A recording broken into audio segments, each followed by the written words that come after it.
Well, welcome to our third podcast with Lunch with Dr. Coopwood. Today, we're excited to have a nurse practitioner in our part of our UTROP physician group, provider group, with Amanda Best, who's here to discuss our latest premier behavior that we're going to highlight, and that's Know Your Why. So welcome, Amanda. Thank you. Amanda has been with us for how many years? Since 2014. All right, so that's 5 years, That's almost right. 6 That's years. And she practices out in our East Campus.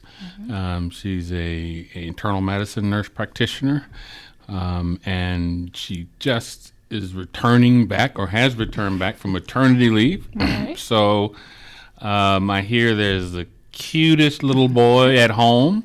And what is this gentleman's name? His name is Bo Patrick Best. Bo Patrick Best. So let's all say hello to Bo Patrick Best, because he's at home watching his mom on this podcast today.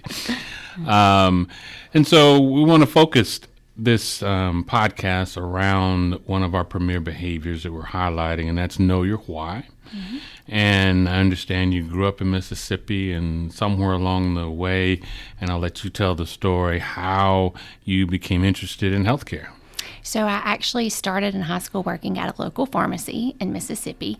And of course, being that was my main job and the only job I'd really had for a while, I thought, hey, I want to be a pharmacist. So I actually started taking classes in high school just to be able to get into pharmacy school and to kind of fast forward my path, and was actually getting ready to apply for pharmacy school. And I had an opportunity to go on a medical mission trip to Guatemala. And so on that trip, I was working in the pharmacy, but I had the opportunity to fill in a nurse's role. So I was performing vital signs and just helping assess patients. And I do not speak any Spanish. Okay. My mom is a retired French teacher.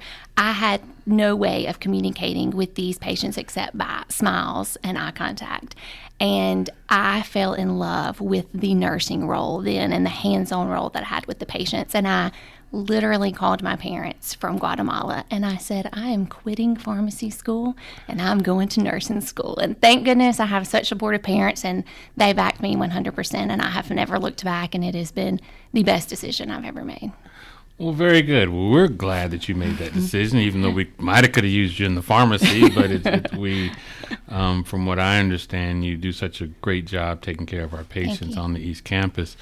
And so you transitioned to nursing school, and then you went on for further education. So tell us a little bit about that role and what made you want to go from a bedside nurse to a nurse practitioner.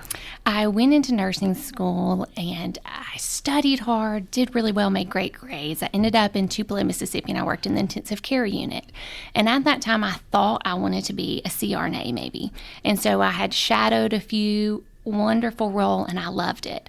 But I was at the time, like I said, working in the ICU, and I was working the night shift. And I quickly realized that when I was calling a doctor in the middle of the night, I had everything together. And I realized I'm putting these pieces together myself. Like, I think I can do this, and I really enjoyed relating the message to the patients from the physicians. I loved being hands-on, and then I loved just the clinical side.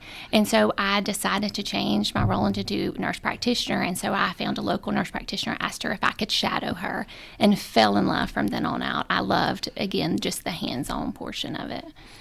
Very good. Well, that's that provider side provides a different view of healthcare delivery. So when you found your why in Guatemala as you want to be a nurse, tell me how you feel you're executing on your why today. And when you see patients in the clinic and you take care of their chronic illnesses and help them try to be healthier, tell me how you are able to leverage that why that draws you in every morning and it makes you leave home from little Bo to come and see your patients. So help me with how that helps you do that. It all goes back to the patient, I think, and just seeing their lives change in Guatemala, and being able to still just communicate with them with a smile and just helping them out. And the same is for today, even here. Thankfully, I'm not having to try to speak any Spanish, for the most part, but just being able to go in a room and just completely devote myself and listen to the patient, to be there for them and to listen to their problems and to listen to all of their complaints and to be able to give them a plan going forward and to be able to hopefully give them some answers and for them to leave with a smile and for them to feel better overall is my goal. All right, and I hear that your patients love you, and they've missed you over the last 3 months, and I'm excited about you coming back. Yes. I actually got stopped in the parking lot by one. They're like, "Are you back? Can I see?" Well, that's what you want your patients to say. Oh, no, she's back. You want them to look forward to your return. And you're not just back, you're going to be back in a new place, and we're excited about that as an organization. But tell me a little bit about Kirby Primary Care. So Kirby Primary Care is going to be, the focus is primary care. It will be under the supervision of Dr. Downsing Adams, will be our supervising physician, and she is a family practice doctor. So Carol, myself, and Jeff Strickland, all nurse practitioners, will be practicing under her supervision, and we'll all actually be seeing children. So we'll be back into pediatrics as well as adults. And so the idea is that your whole family can come there and we can be kind of just the center and the core for a patient's primary care. And so Kirby Primary Care is right down, I guess that's Kirby, from our East Campus. And it's a very nice space. I've been able to tour the space, and I hear our patients are excited about going there, as well as the practitioners. Yes.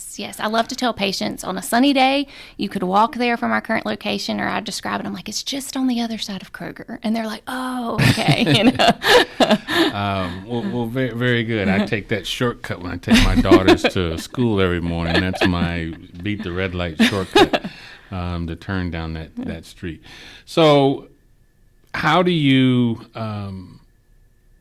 healthcare is such a complex system of caring for the patient, of providing drugs for the patient. But you mentioned something that's so important that you were able to do only in Guatemala, only by smiling.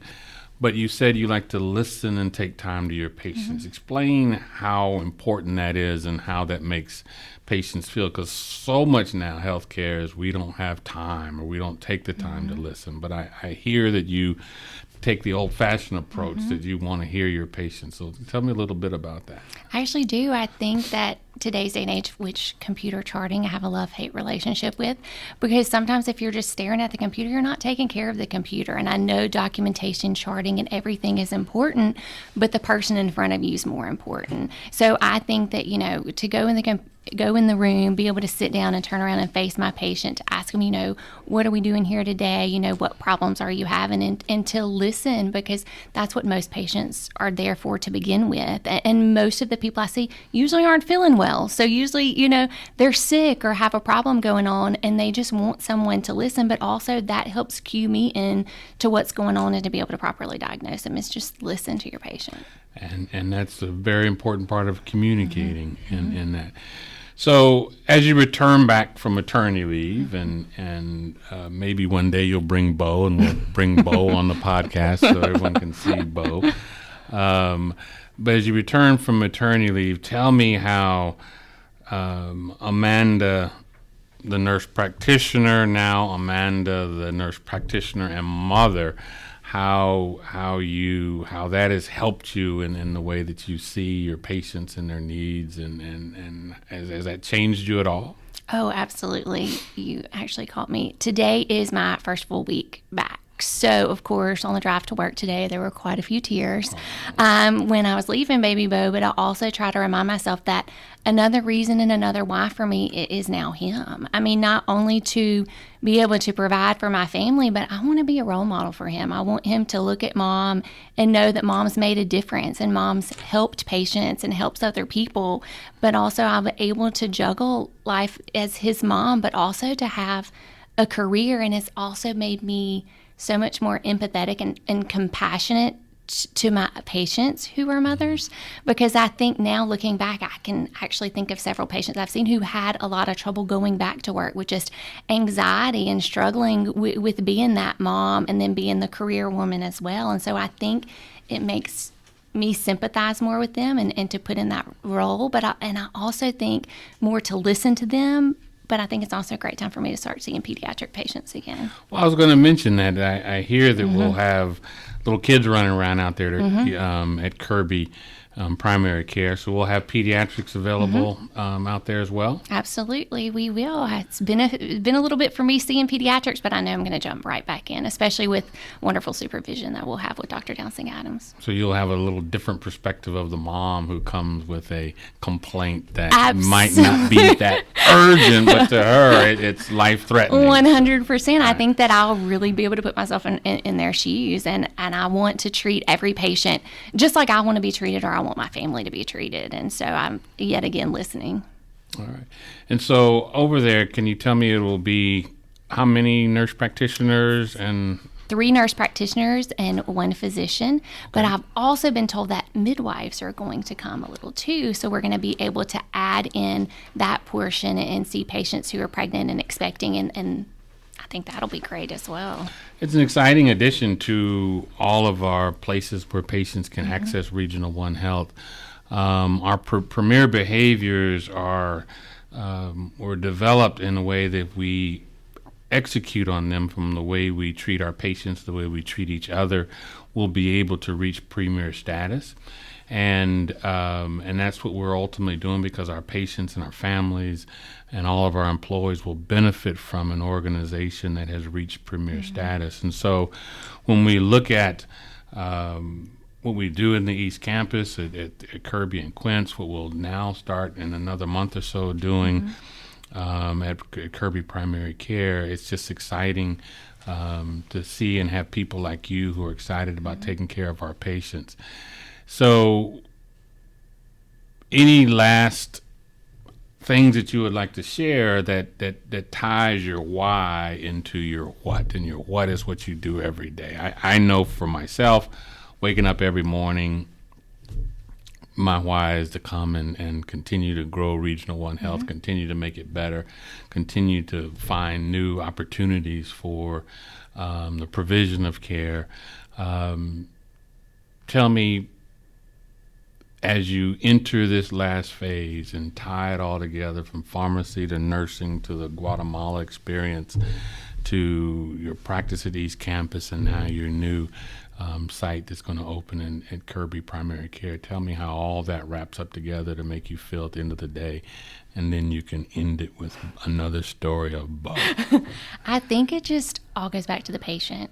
I mean, I think working in healthcare, your patient should be your main why. I mean, and they're the reason that we all have a job and that we all come to work and hopefully do what we love. And I think that should be our primary focus. And in working in healthcare, your patient should be your why. Not only do they, come in to see you to get help and anything that they need, but sometimes, like I said, they come in just to listen. But without them, we wouldn't be able to do what we love doing.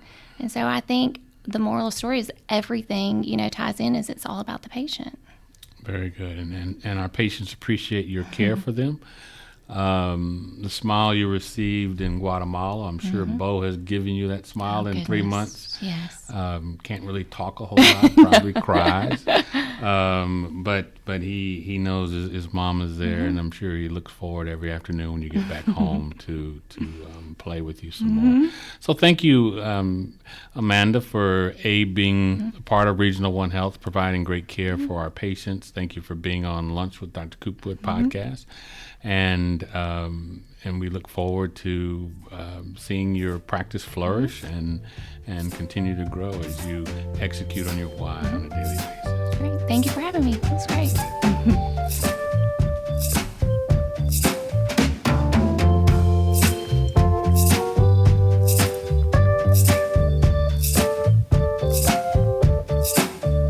You've been listening to Lunch with Dr. Coopwood, a 12-part series that features Dr. Coopwood in conversations with people around Regional One Health and elsewhere who are making a difference with our premier behaviors.